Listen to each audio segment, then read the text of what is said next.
Assalamualaikum warahmatullahi wabarakatuh.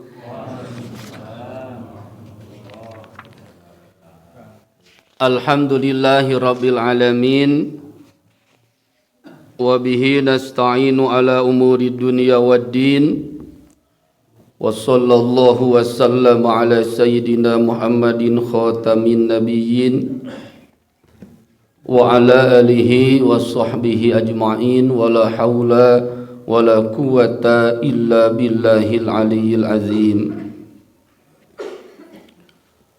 Amma ba'du fa ya ibadallah, usi nafsi wa iyyakum bi taqwallah faqad fazal muttaqun.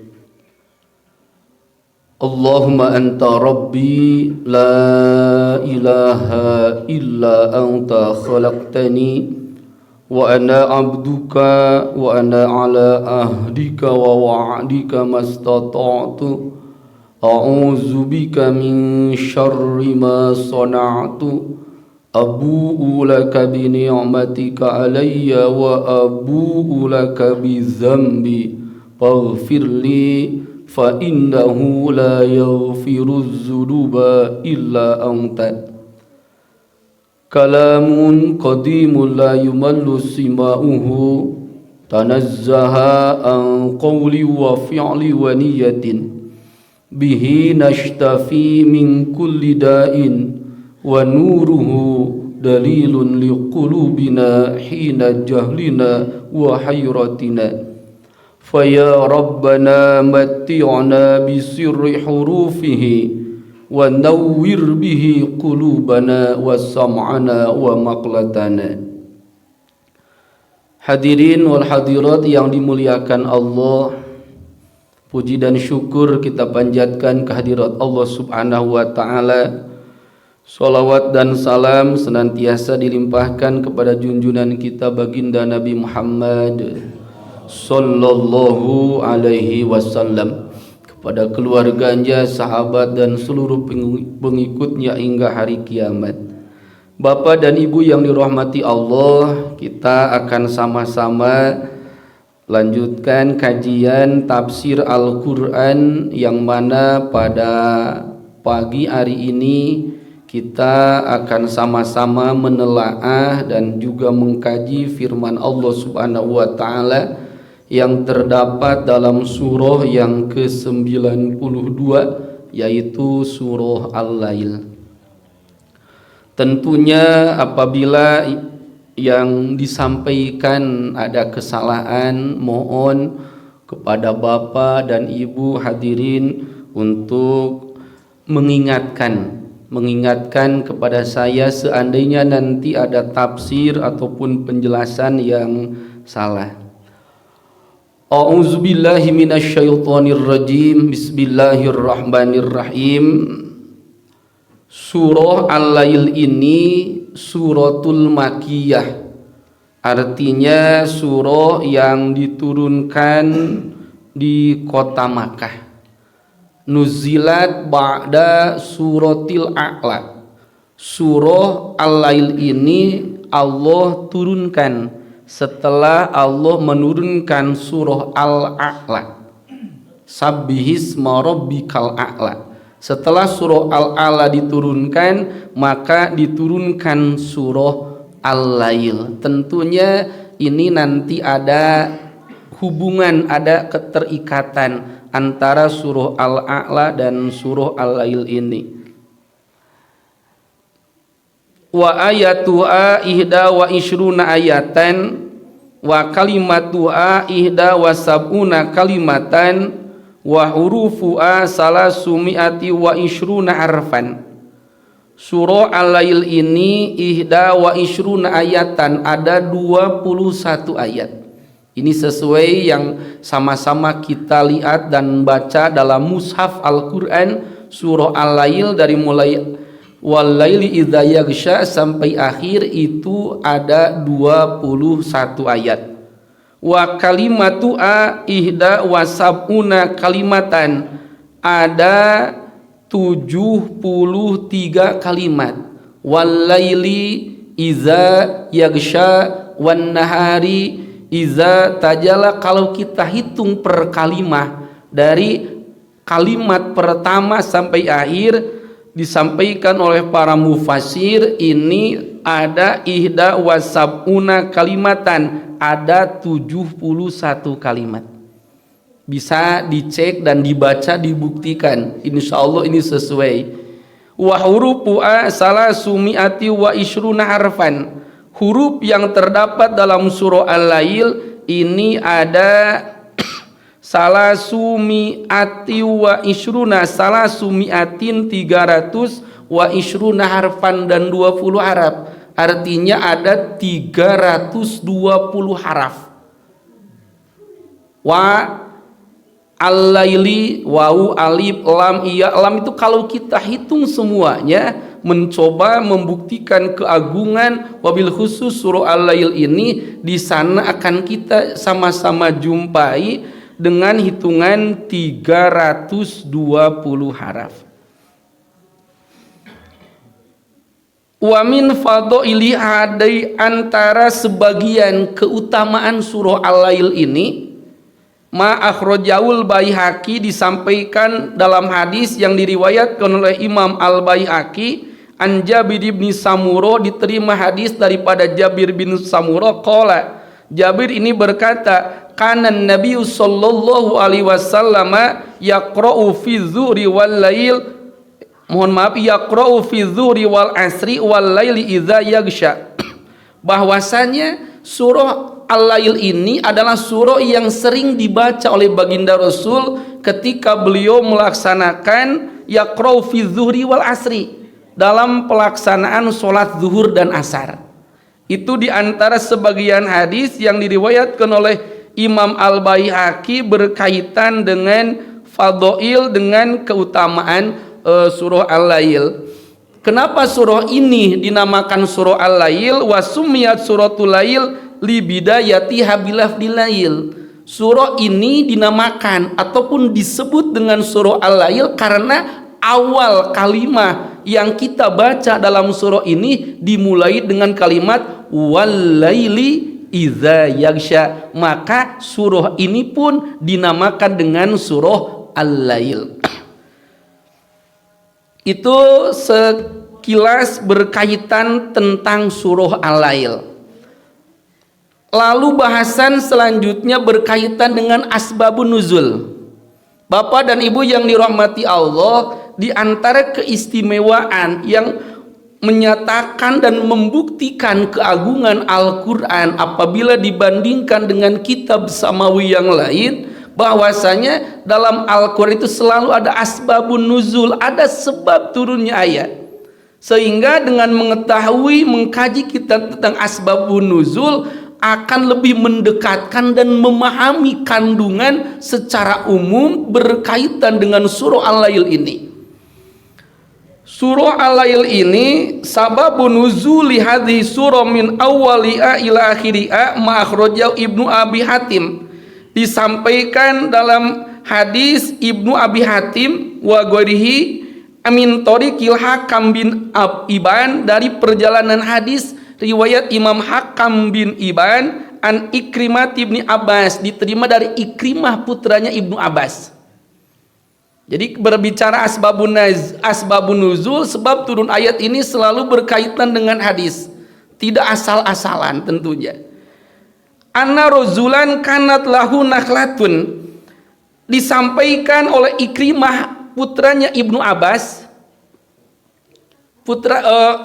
an Ikrimah ibni Abbas, an ibni Abbas, disampaikan dari Ibnu Abbas, mohon maaf, anna rajulan, ada seorang laki-laki, kanat lahu nakhlatun, dia memiliki pohon kurma, par'u'a fi dari rajulin fakirin dziyalin, dahan ataupun cabang daripada pohon kurma itu, dari rojulin fakirin, cabangnya ada di rumah seorang laki-laki yang fakir, dialin, memiliki anak,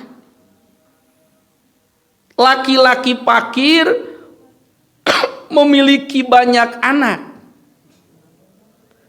Wa kana rajulu idza jaa padahal daro pasoida ila nakhlah liyakhudha min hatamar. Laki-laki yang fakir ini nanti berkaitan dengan ilmu fikih juga. Ada pohon, lalu cabang pohon tersebut ada di rumah kita, apakah nanti buah yang ada di pohon itu bisa menjadi milik kita ataupun bagaimana? Ini sama-sama dikaji dalam ilmu fikih. Laki-laki yang fakir ini karena dahan kurmanya dari tetangga tersebut menempel di rumahnya, lalu dia pasoida ila nakhlah, dia naik ke dahan pohon kurma itu, liyakhudha min hatamar, untuk mengambil buah kurma tersebut. Rubama saqata tamro fayakhudhu hasibyanul fakir. Ketika pohon kurma ini jatuh, mohon maaf, ketika buah kurma ini jatuh, fayakhudha hasibyanul fakir, lalu diambillah oleh anak-anak yang fakir ini. Fayanzulu rajulun min nakhlati hatta yakhudha tamra min aidihim wa in wajada fi fami ahadihim adkhala usbu'ahu hatta yakhruja tamra min fami. Bapak dan Ibu bisa sama-sama pelajari dan pahami tentang bertetangga ini. Yang memiliki pohon kurma ini orangnya dia kejam. Bagaimana bisa dikatakan, mohon maaf saya dengan bahasa yang kasar, mengapa dikatakan kejam?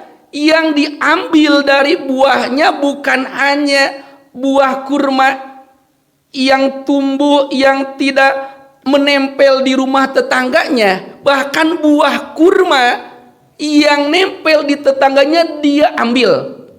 Lebih celakanya, lebih kejamnya, setelah nanti kalau oleh anak-anak yang fakir ini diambil lalu dimakan, di sini dalam tafsirnya dijelaskan adkhala usbu'ahu hatta yahruja tamrah min fami.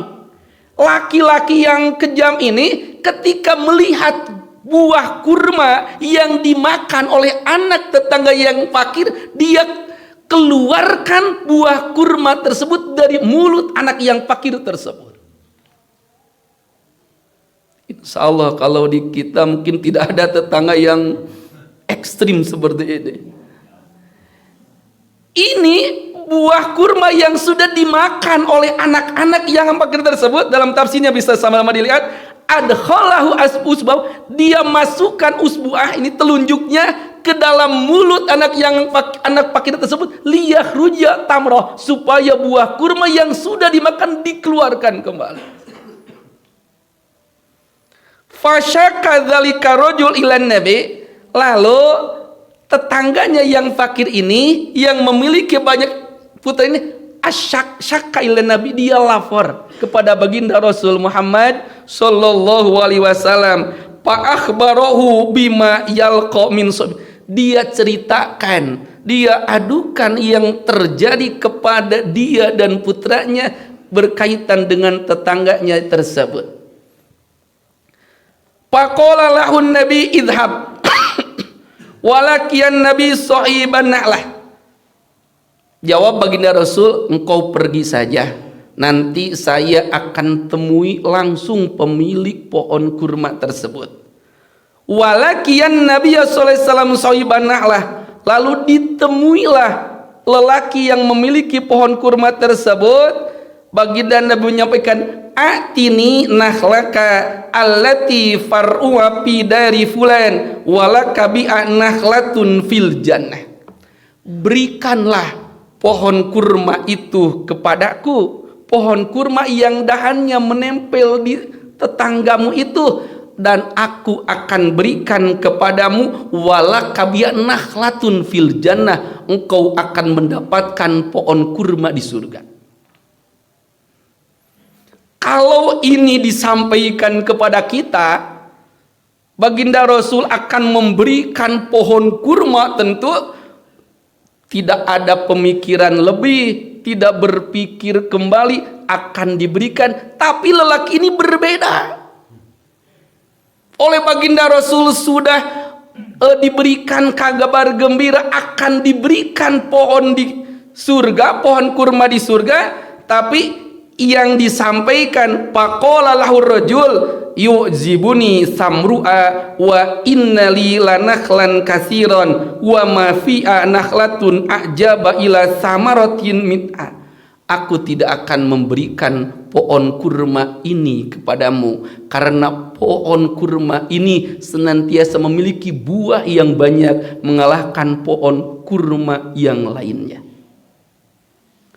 Padhahaban rajul, lalu laki-laki ini pulang. Pembicaraan antara baginda Rasul dengan laki-laki ini didengar. Ada yang mendengarkan orang lain. Lalu oleh laki-laki ini mohon maaf, nanti kan ada 3 laki-laki ya. Yang pertama laki-laki yang memiliki pohon kurma. Yang kedua tetangganya yang memiliki keluarga yang banyak dan fakir. Yang ketiga laki-laki yang mendengarkan pembicaraan antara baginda Rasul dan pemilik pohon kurma tersebut. Ketika laki-laki ini mendengarkan apa yang disampaikan baginda Rasul, bahwasanya kurma ini apabila diberikan kepada baginda Rasul akan diganti dengan kurma di surga, maka laki-laki ini merayu kepada pemilik pohon kurma tersebut agar diberikan kepada dia dan akan diberi, dan mohon maaf, akan diganti dengan harga yang mahal. Saya sampaikan dalam tafsirnya, faqala lahu asy'arta anna Muhammad a'tani biha nakhlatan fil jannah faqultu lau yu'jibuni samur'a faqala rajul aturidu bai'ha, apakah engkau akan menjual pohon kurma tersebut? Faqala tidak, saya tidak akan menjual, tidak akan memberikan pohon kurma tersebut. Wala azunu an utiya faqala fama manakam, lalu bagaimana caranya agar aku bisa memiliki pohon kurma tersebut? Maka jawaban pemilik kurma tersebut, qala arba'una lahlatan, aku akan berikan kurma ini, aku akan berikan pohon kurma ini asal diganti dengan arba'una nakhlatan, dengan 40 pohon kurma. Jadi kalau orang sudah kikir, teramat kikir, apa yang dimilikinya harus selalu jadi nilai, memiliki harga. Ini nanti sesuai disampaikan dalam ayat wa amam bakhila, nanti akan kita kupas berkaitan asbab nuzul ini. Hadirin yang dirahmati Allah, faqala laqad jitu bi amrin adzim, kata orang yang menawar, laki-laki yang menawar kepada pemilik kurma tersebut, engkau telah mendatangkan sesuatu hal yang di luar nalar, amrin adzim, sesuatu hal yang besar. Mana mungkin 1 pohon kurma harus diganti dengan 40 pohon kurma? Kalau 1 banding 2 agak wajar. Kalau 1 banding 10 ini sudah tidak wajar. Dalam jual beli pun tidak boleh harga seperti ini di mark up dengan harga yang fantastik, tidak boleh. Maka karena menginginkan seperti yang disampaikan baginda Rasul dalam pembicaraan awal dengan pemilik pohon kurma tersebut, bahwasanya pohon kurma tersebut akan diganti oleh baginda Rasul dengan pohon kurma yang lain, dengan pohon kurma di surga. Maka oleh laki-laki ini disetujuilah akan diganti dengan 40 pohon kurma. Faqalau ishadli in kunta sadiqan.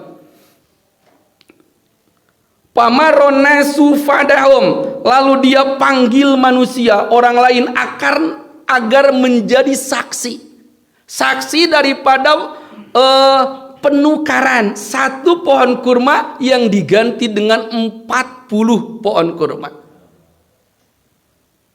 Singkatnya cerita, disetujuilah dengan saksi-saksi bahwasanya dihitung 40 kurma 1 sampai 40 yang dijadikan barteran dengan satu pohon kurma. Alhasil pohon kurma tersebut menjadi milik laki-laki tersebut. Jamaah yang dirahmati Allah, setelah itu padahaba, lalu dia berangkat kepada baginda Rasul, innan nahlata sorot pi milki pahuwalaka. Ya Rasulullah, pohon kurma ini sudah menjadi milikku, fahiyya laka, dan sekarang pohon kurma ini akan dihadiahkan, akan diberikan kepadamu. Fadzahaba Rasulullah, berangkatlah Rasulullah Shallallahu Alaihi Wasallam menemui tadi tetangga yang memiliki anak yang banyak. Disampaikan baginda Rasul, ya fulan, wahai fulan, sekarang saat ini kurma ini menjadi milikmu, silakan engkau makan buahnya sepuas. Laki-laki yang fakir sekarang memiliki pohon kurma.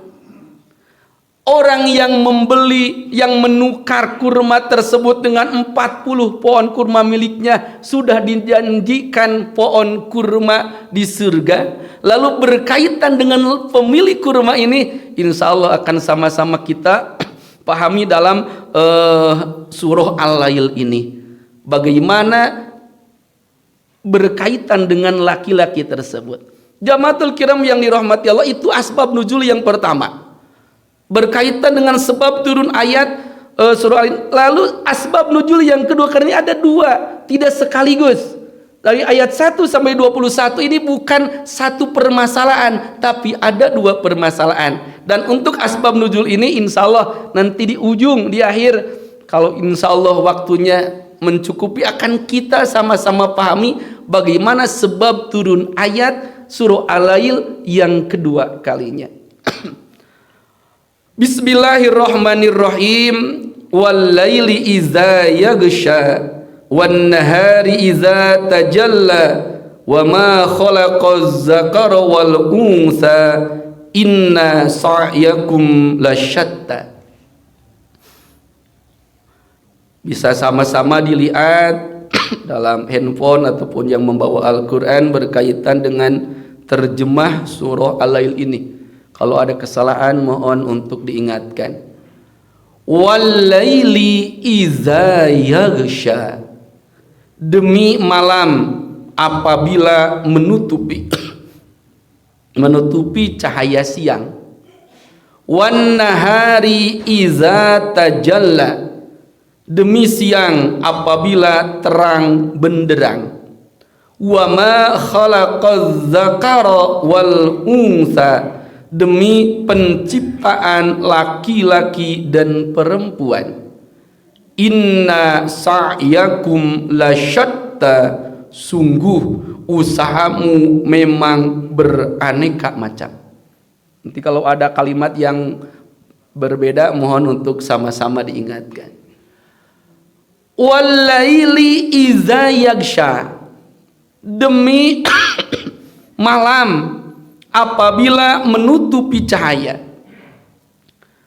Bapak dan Ibu yang dirahmati Allah, diawali dengan wawu, wal-laili wawu, seperti dalam ayat ataupun surat sebelumnya. Wawu di sini namanya wawu qasam. Qasam ini artinya sumpah. Makanya dalam artinya demi malam. Kalau kita urut dengan ilmu fikih, kalau kita sumpah, maka sumpah ini yang diperbolehkan menggunakan lafaz Allah ataupun dengan asma Allah. Wallahi, billahi, tallahi, itu kalimat sumpah yang diperbolehkan. Demi Allah, wallahi, billahi, demi Allah, tallahi, demi Allah.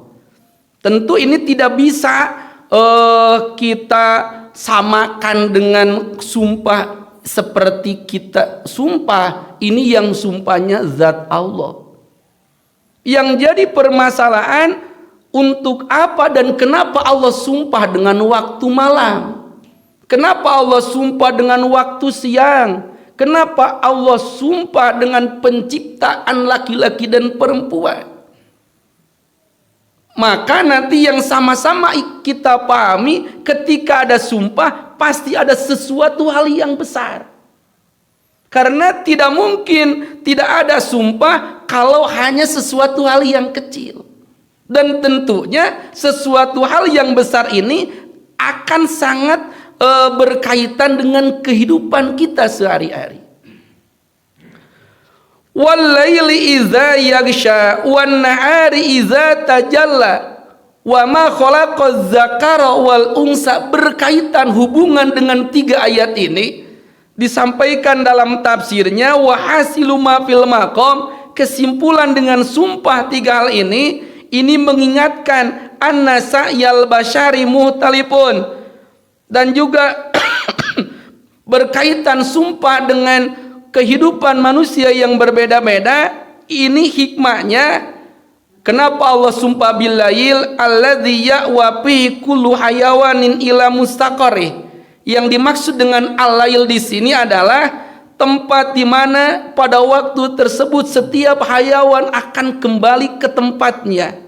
Wa yaskunu anil ittirab, dia akan menistirahatkan dirinya dari setiap aktivitas.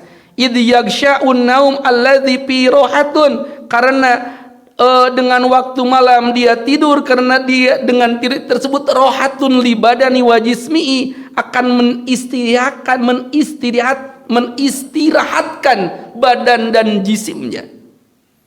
Lalu berkaitan dengan siang. Siang ini adalah alladzi yataharraku fihin nas, tempat manusia melakukan aktivitas 5 asyiim untuk kehidupannya. Wa fihi tagdu thair min qari'a, dan pada waktu siang terbanglah burung mencari tempat untuk makan. Wa tahrujul hawam min ahjari'a, keluarlah al-hawam, hewan-hewan melata dari liangnya. Disampaikan dalam tafsir ini, idh law kana dahru kullu lailan. Kenapa ada siang? Kenapa ada malam? Idh law kana dahru kullu lailan, seandainya masa waktu itu semuanya malam, tidak ada siang, la tazurul ma'ashi 'alan nas, maka akan sangat menyulitkan manusia untuk mencari kehidupannya. Karena sebagian besar kehidupan yang kita lakukan adalah pada waktu siang. Kita mencari nafkah, mengais rezeki, itu dilakukan pada waktu siang. Walaupun tentunya ada yang pada malam hari. Dan seandainya semuanya adalah malam, la ta'azzurul ma'ash 'alan nas, akan sulit kehidupan bagi manusia. Walau kana kulluhu naharon, lalu seandainya semuanya siang, tidak ada malam, la batulatil maslahat, akan batal kemaslahatan. Karena kalau semuanya siang, kita tidak bisa mengistirahatkan badan dan jisim kita.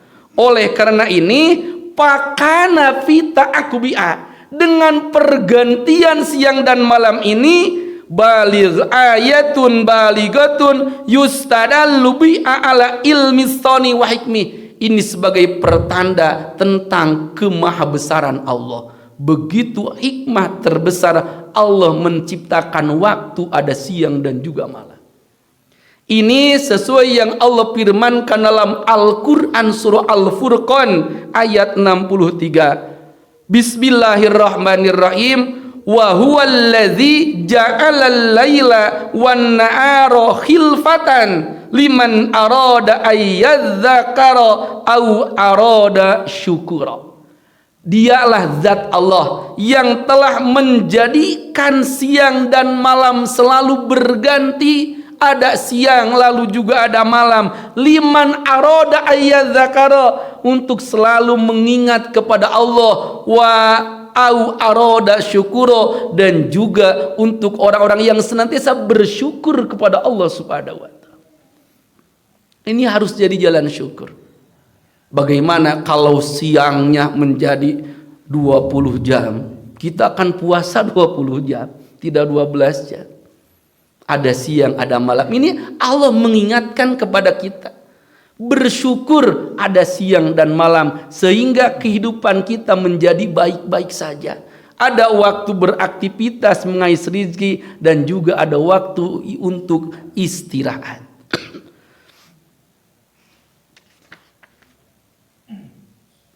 Wa ma khalaqaz zakara wal unsa, dan juga demi penciptaan laki-laki dan perempuan. Ayat ini bukan hanya menggambarkan manusia itu ada laki-laki dan perempuan, tapi makhluk Allah yang diciptakan selain daripada manusia itu pun sama. Ada zakar, ada unsa, ada laki-laki dan perempuan. Lalu Allah ingatkan dalam ayat yang keempat, sama-sama kita lihat. Inna sa'yakum lasyatta. Inna, sesungguhnya, sa'yakum, usahamu, aktivitasmu, kegiatanmu, lasyatta, itu beraneka ragam, itu berbeda-beda. Tidak harus semua menjadi pedagang, tidak semua harus menjadi sopir, tidak semua harus menjadi buruh. Sama-sama kita lihat aktivitas kehidupan yang berbeda-beda. Tapi baginda Rasul mengingatkan dalam hadisnya,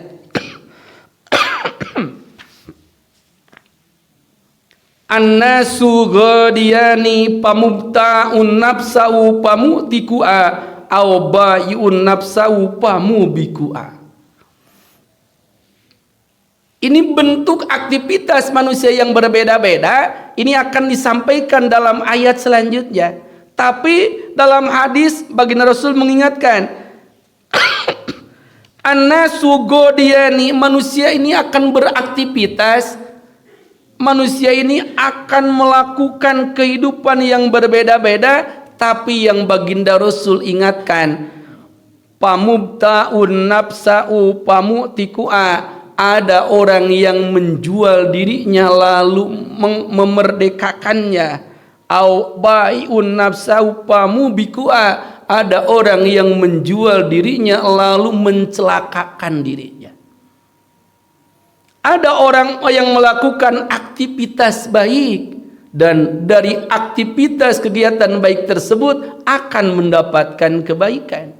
Ada orang yang melakukan pekerjaan yang tidak baik dan hasilnya pun tidak baik. Bagaimana yang Allah gambarkan berkaitan dengan kehidupan manusia yang berbeda-beda, di sini akan sama-sama kita telaah dan pelajari dalam ayat 8, mohon maaf, dari ayat 5 sampai ayat yang ke-10. Fa'amma man a'ta wattaqa wa saddaqa bil husna fasanu yassiru lil yusra. Kita akan diberikan pilihan. Apakah pilihan ayat 5 sampai ayat 7 atau pilihan ayat 8 sampai ayat 10? Setiap pilihan sudah ada jaminan masing-masing. Sama-sama kita lihat ayatnya. Yang pertama, fa amman a'ta wattaqa. Dalam terjemahnya, maka barang siapa memberikan hartanya di jalan Allah dan bertakwa, wasaddaqa bil husna, dan membenarkan adanya pahala yang terbaik yaitu surga, Fasanu yassiru lil yusra, maka akan kami mudahkan baginya jalan menuju kemudahan atau kebahagiaan. Tentunya ini adalah target kita bersama, saya ingatkan. Fa amman atau wataqa, sama-sama kita lihat dalam tafsirnya. Fa amman atau wataqa, maka barang siapa memberikan, atau itu memberikan, wattaqo dan bertakwa. Apa yang dimaksud dengan atau? Dalam tafsirnya ada huququllahi alaiha, dia memberikan hak-hak Allah. Bagaimana dia memberikan hak Allah? Caranya bimtisalil ma'murati, dia turut setiap perintah. Wada'il wajibati, dia menunaikan kewajibannya. Wa huquqon nasi alaihi, dan juga berkaitan dengan hak manusia. Ada yang harus kita berikan hak Allah, kita menjadi orang yang selalu berbuat baik. Ada juga hak manusia. Bagaimana hak kita kepada manusia? Biadai amwalim alaih, dengan memberikan harta kita kepada orang lain yang membutuhkan. Wa wafail bai'ati lil imam, dan juga menunaikan baiat kita kepada imam yang adil. Itu yang dimaksud dengan itu. Yang kedua, infakul mali fi jami wujuhil khair, menginfakkan harta dalam jalan kebaikan. Wa taqwiyatil muslimina ala aduwihim, memperkuat muslim daripada musuh-musuhnya. Orang yang senantiasa memberikan hartanya di jalan Allah, memberikan sebagian yang dia milikinya untuk kebaikan orang lain, itu masuk dalam kategori atau. Terlebih sekarang di bulan suci Ramadan, ada hadis yang menyampaikan surga itu sangat merindukan 4 kelompok. Talil Quran, orang yang membaca Al-Quran. Wa hafizil lisan, menjaga lisannya. Wa mut'imil ji'an, memberikan makan orang-orang yang lapar. Wa shaimina fi Ramadan, dan juga melaksanakan puasa di bulan Ramadan. Itu adalah al-jannatu mustaqah, surga merindukan orang-orang tersebut. Makanya syukur kepada Allah, sampai pada bulan Ramadan kita bisa berpuasa, menjaga lisan kita dari yang tidak baik, lalu baca Al-Quran. Oh, itu amal yang sangat luar biasa. Saat ini, waktu ini bisa kita lakukan. Kita berkumpul di masjid, melaksanakan ibadah puasa, lalu kita sama-sama menelaah Al-Quran, menjaga lisan kita dari ghibah dan namimah. Kalau nanti ada harta lebih, seperti di sini tiap sore ada takjil, itu adalah al-jannatu mustaqah, masuk kategori fa'amman man a'ta. Orang-orang yang senantiasa memberikan. Tadi saya sudah sampaikan di maksud atau di sini ada hak Allah dan juga hak sesama manusia. Lalu yang kedua, wattaqo, dia takwa. Apa yang dimaksud dengan takwa?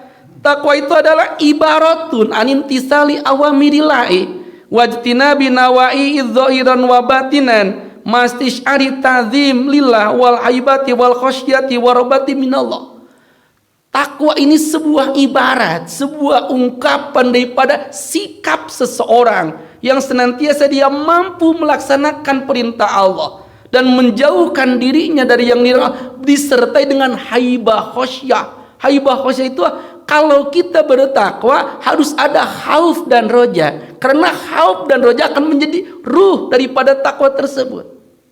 Tidak cukup kita melaksanakan perintah Allah, menjauhkan diri yang sementara hati kita tidak khauf dan roja, itu tidak akan jadi ruh, tidak akan jadi amal yang baik. Khauf itu senantiasa menanamkan dalam diri kita selalu takut kepada Allah. Kalau kita sudah takut kepada Allah, maka berusaha tidak berbuat maksiat. Dan juga roja itu selalu berharap, karena kalau tanpa roja nanti orang tidak akan beramal. Silakan sama-sama kita lihat urusan sholat. Sholat itu yang diterima adalah kullu ma'aqala, setiap yang khusyuk. Lalu sholat kita apakah khusyuk ataupun tidak? Kalau saya tentu tidak. Maka kalau sholat kita tidak khusyuk berarti tidak diterima. Kalau kita tidak roja, tidak berharap dengan fadlnya Allah, dengan minahnya Allah, nanti sholatnya akan asal-asalan.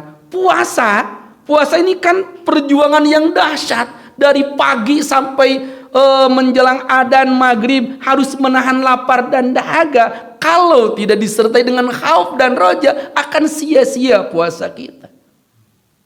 Mencari ilmu ini kita duduk dari mulai setelah subuh sampai kita suruk, ini perjuangan yang berat. Kalau tidak dengan khauf dan roja, tidak akan menjadi nilai, tidak akan menjadi ruh daripada amal kita. Makanya itu wattaqah. Sehingga bagi orang-orang yang bertakwa ini jaminannya luar biasa. Di antara firman Allah Subhanahu wa taala, wa'lamu annallaha ma'al muttaqin. Yakinlah annallaha ma'al muttaqin, sesungguhnya Allah itu selalu bersama orang-orang yang takwa. Wattaqullaha wa yu'allimukumullah. Bertakwalah kepada Allah, Allah yang akan memberikan ilmu kepadamu. Wa yu'allimukumullah, tanpa kita pahami, tanpa kita belajar, Allah berikan ilmu tersebut yang kita kenal dengan ilmu laduni. Summa nunajjil ladzina taqaw, Allah akan berikan keselamatan bagi orang-orang yang bertakwa. Wa may yattaqillaha yaj'al lahu makhraja wa yarzuqhu min haitsu la yahtasib. Surah At-Talaq, barang siapa bertakwa kepada Allah, Allah berikan makhrajan, solusi terhadap permasalahan yang dia hadapi. Wa yarzuq min haitsu la yahtasib, Allah anugerahkan rezeki yang melimpah serta penuh berkah. Wa may yattaqillaha yaj'al min amri yusra, orang yang bertakwa urusannya mudah. Wa may yattaqillaha yukaffir anhu sayyi'ati wa yu'zim lahu ajra. Orang yang bertakwa kepada Allah, Allah akan kifarat dosanya, Allah akan hapus dosa-dosanya. Wa yu'zim lahu ajra, Allah akan tinggikan pahalanya. Innal muttaqina fi jannati wa nahar, dalam surah Al-Qamar, sesungguhnya orang bertakwa fi jannati wa nahar, akan ada dalam surganya Allah Subhanahu wa taala. Inna akramakum indallahi atqakum, sebaik-baik kalian adalah orang yang paling takwa kepada Allah. Tidak dilihat jabatan, tidak dilihat suku, tidak dilihat yang lain, tapi atqakum, takwanya. Sementara at-taqwa hahuna, takwa itu dalam hati. Tidak bisa hanya diucapkan saya bertakwa tanpa istisyari ta'zim seperti tadi dijelaskan. Saya lanjutkan ayat ini. Fa amman a'tawattaqa, barang siapa dia memberikan haknya kepada Allah dan juga kepada sesama manusia, dia menjaga dirinya dari hal-hal yang diharamkan oleh Allah Subhanahu wa taala, wa saddaqa bil husna, dia membenarkan al husna. Apa yang dimaksud dengan al husna? Dalam yang dimaksud dengan al-husna di sini dalam tafsirnya, yang pertama bil khislatil husna, adalah sebuah sikap yang terbaik. Apa yang dimaksud khislat husna? Wahia al-iman, iman yang dimaksud dengan al-husna. Yang kedua, awil kalimatil husna, ataupun dengan kalimah yang baik. Kalau tadi adalah sikap yang baik, yang kedua dengan kalimah yang baik. Apa itu kalimah yang baik? Wahia kalimatut tauhid, yaitu kalimah tauhid. Apa kalimah tauhid? La ilaha illallah. Itu kalimat tauhid. Kita meyakini tidak ada Tuhan selain Allah. Yang ketiga, au bil millatil husna, yaitu dengan agama yang terbaik. Apa agama yang terbaik? wahia millatul Islam, yaitu agama Islam.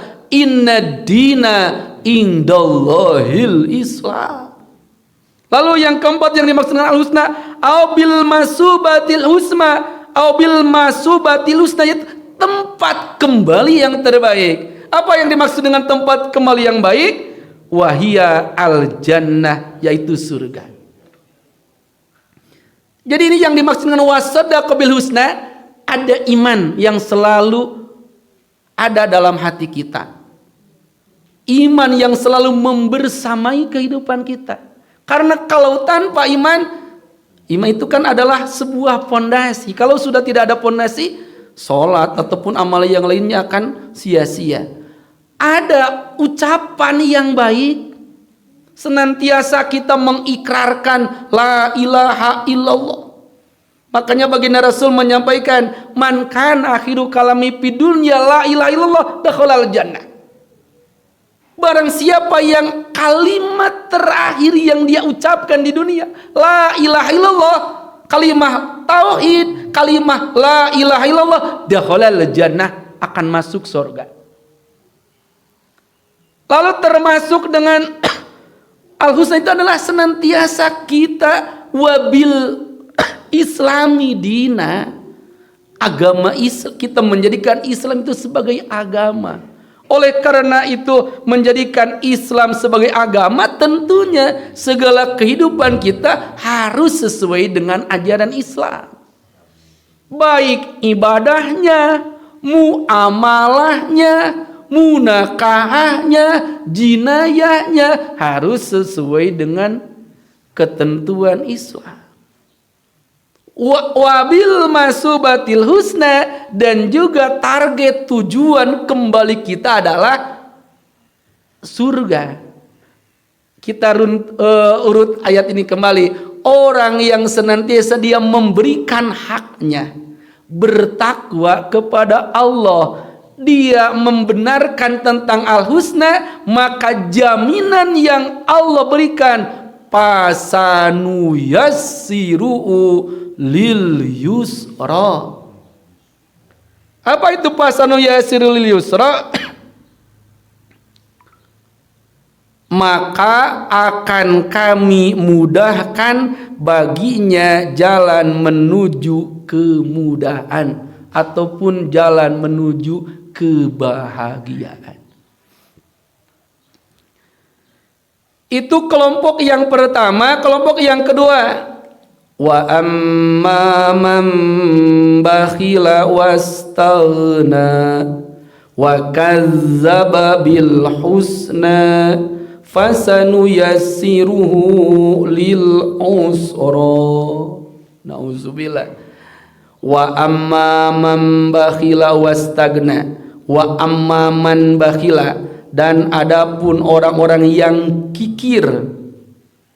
Aman bakhila itu orang-orang yang kikir, seperti tadi dalam asbab nuzulnya, sampai karena saking kikirnya buah kurma yang sudah masuk di mulut anak tersebut dikeluarkan. Ini kan nauzubillah sangat kikir.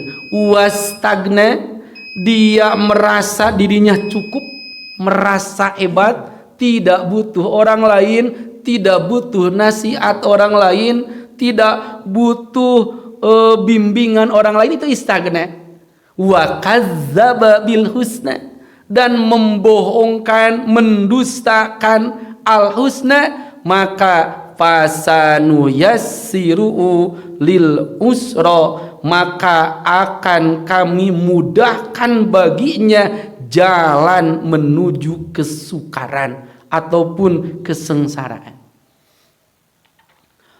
Jamaatul kiram yang dirahmati Allah, 6 ayat ini, dari mulai ayat 5 sampai ayat 10 ini diperkuat dengan hadis baginda Rasul Muhammad sallallahu alaihi wasallam, kullun muyassarun lima khuliqalah. Inna sa'yakum lasyata, ketika manusia itu beraneka ragam aktivitasnya, beraneka macam kegiatannya, kullun muyassarun, semuanya akan dimudahkan. Kullun muyassarun, siapapun akan Allah berikan kemudahan. Kemudahan lima khuliqoli ajli, untuk apa kemudahan tersebut? Nah, yang dimaksud semuanya akan diberikan kemudahan ini jawabannya.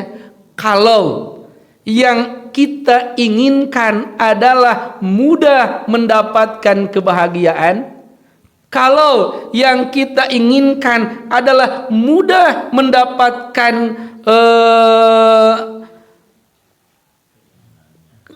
pertolongan Allah, maka yang harus kita lakukan yang pertama a'to, yang kedua wattaqo, yang ketiga shadaqo bil husna.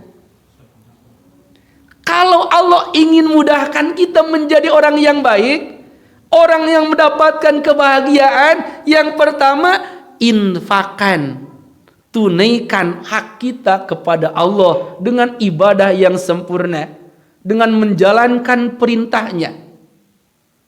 Kalau kita memiliki sesuatu hal yang lebih, kita berikan. Karena dari setiap harta yang kita miliki, ada harta orang lain di dalamnya. Minimal yang wajib 2,5% itu zakat. Selebihnya yang sunat, sedekah, hibah itu sunat. Kalau zakat itu harus dihitung karena wajib. Lalu wasodaqo bil husna.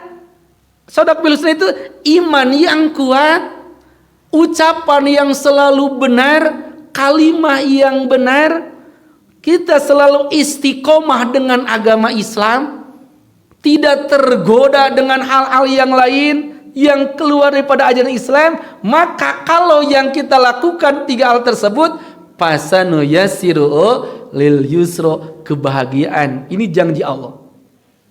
Namun sebaliknya, apabila dia kikir, baik kikir dalam amal ataupun kikir dalam urusan harta. Apa itu kikir dalam amal? Orang lain dia melaksanakan sholat sunat, ini mah tidak, itu kikir juga sama.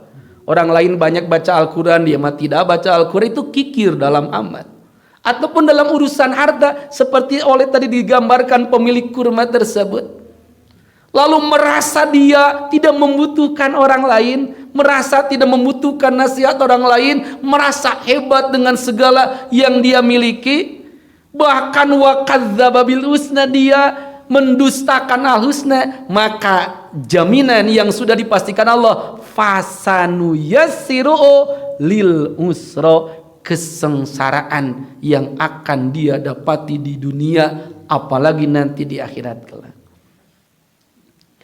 Wa ma yugni anhu maluhu idza taroda, harta itu tidak akan memberikan kecukupan apabila sudah tidak ada.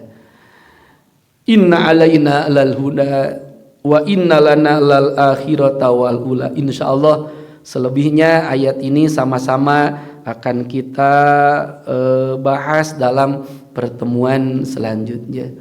Jamaatul kiram yang dirahmati Allah, di akhir pertemuan kita pada pagi hari ini, bersama-sama kita berdoa kepada Allah Subhanahu wa taala. Doa terbaik kita pada pagi hari ini, mudah-mudahan Allah berikan kita kesehatan, Allah berikan kita umur yang panjang, disertai hidayah dan taufik Allah untuk bersama-sama kita meningkatkan amal ibadah. Harus selalu diingat, kenapa sampai saat ini kita masih ada di dunia ini, sementara tetangga kita, saudara kita sudah mendahului kita. Ini ladang kesempatan untuk kita. Kalau banyak salah, kita harus di dunia taubatan nasuha. Kalau kita masih belum banyak amal, saatnya kita menambah amal ibadah. Terlebih anugerah kita bertemu dengan Ramadan mulia ini. Yang kedua, kita berdoa kepada Allah Subhanahu wa taala untuk segala hajat dan keinginan kita. Tentu kita tidak akan terlepas daripada usaha dan kasab. Dengan segala kebutuhan baik kebutuhan di rumah tangga dan kebutuhan lainnya kita mohonkan kepada Allah di pagi yang mulia ini. Mudah-mudahan segala hajat kita diijabah, dikabul Allah subhanahu wa ta'ala. Dan juga kita berdoa kepada Allah untuk putra putri kita, zuriyah kita. Jangan pernah kita lupakan dalam doa kita. Mudah-mudahan putra putri kita, zuriyah keturunan kita, Allah jadikan mereka hamba-hamba Allah yang solih dan solihat, yang senantiasa mengantarkan kita kepada surganya Allah subhanahu wa ta'ala. Kebahagiaan kita memiliki putra di dunia, berkumpul dengan mereka, itu pun yang harus kita rasakan kebahagiaan ketika bertemu, berkumpul dengan mereka dalam surganya Allah subhanahu wa ta'ala. Dan juga kita berdoa untuk saudara kita, teman kita yang saat ini sedang sakit. Mungkin ada tetangga jamaah Masjid Jami Uswatun Hasanah ataupun kerabat kita yang saat ini sedang sakit. Kita berdoa memohon kepada Allah untuk mereka yang sedang sakit. Mudah-mudahan Allah segera ambil penyakitnya. Allah ganti dengan kesehatan seperti sedia kala. Tentunya kita berdoa kepada Allah untuk seluruh donatur, simpatisan yang menginfakkan hartanya untuk pembangunan Masjid Jami Uswatun Hasanah ini. Mudah-mudahan Allah berikan balasan kebaikan yang berlipat ganda di dunia dan akhirat. Amin ya Allah ya Rabbal Alamin. Ala hadhihi niyatil mazkura wa bi kulli niyatin sholihah. Al-Fatihah. A'udzu billahi minasy syaithanir rajim. Bismillahirrahmanirrahim. Alhamdulillahi rabbil alamin. Ar-Rahmanir Rahim. Maliki yaumiddin. Iyyaka na'budu wa iyyaka nasta'in. Ihdinas siratal mustaqim. Siratal ladzina an'amta 'alaihim ghairil maghdubi 'alaihim dhalin. Amin. Kurang dan lebihnya mohon untuk dimaafkan. Akhirul kalam. Wassalamualaikum warahmatullahi wabarakatuh.